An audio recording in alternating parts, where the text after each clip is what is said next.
Gear up for the world's first live-action comedy with 1,000 moving parts.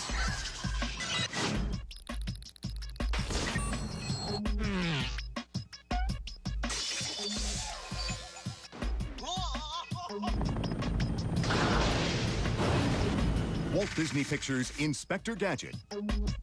Based on the popular animated television series, stars Matthew Broderick as Inspector Gadget, Jolie Fisher as Brenda, and Rupert Everett as Claw. Matthew Broderick was fascinated by the idea of playing a character who becomes a walking Swiss Army knife. I read the script, and then I thought it was very intriguing, this guy who could make things pop out of his head or his arms. And the fact that the way that it's possible to do these things in films now. We wanted to make Gadget accessible and funny and colorful and wild.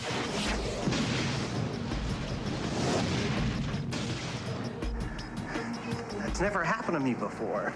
And with the visual effects and with the special effects that we can create today that we couldn't have done 2 years ago, it was not only a tremendous challenge for everybody who had to work with it, but really fun. Probably going to be 110 visual effect shots. I think some of them came about just because it seemed to be the most resourceful way to do it.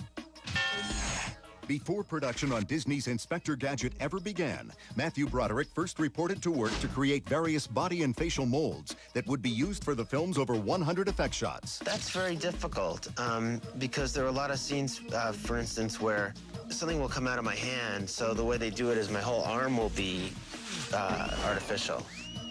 And a lot of planning goes into it, like they took molds of my hands in all these different positions, and so it's all really me, but it's rubber or silicone or whatever it is.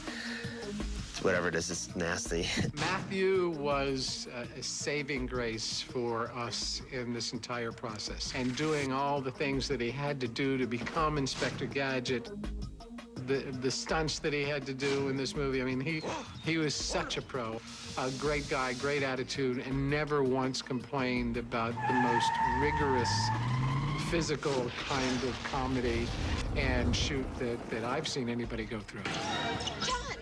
Inspector Gadget uses every special effects trick in the book, and when a trick wasn't in the book, they rewrote it. Matthew, as Gadget, has a variety of different gadgets that he uses. He flies with his helicopter that comes out of the top of his hat. He has blue goo that shoots out of his left sleeve. He has water that shoots out of his right sleeve. Both of his hands and arms can extend. Then his legs extend, and they have coil springs that go below the knee down to the foot. Forward! Look out! There is a lot of blending and a lot of crossing over of the techniques in Inspector Gadget and with all the effects. And for me, that's the magic.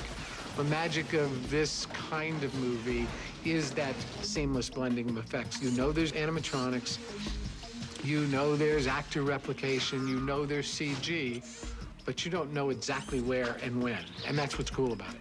Mechanical effects coordinator Peter Chesney supervised the construction and destruction of some of the film's non-human stars. We've physically rigged, rebuilt, torn apart, prepped for fire otherwise, attacked about 31 cars, flipping them over, blowing them up, burning them.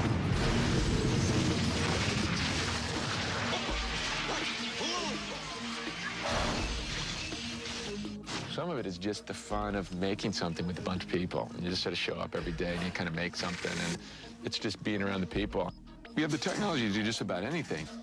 It's an illusion. The whole thing is an illusion.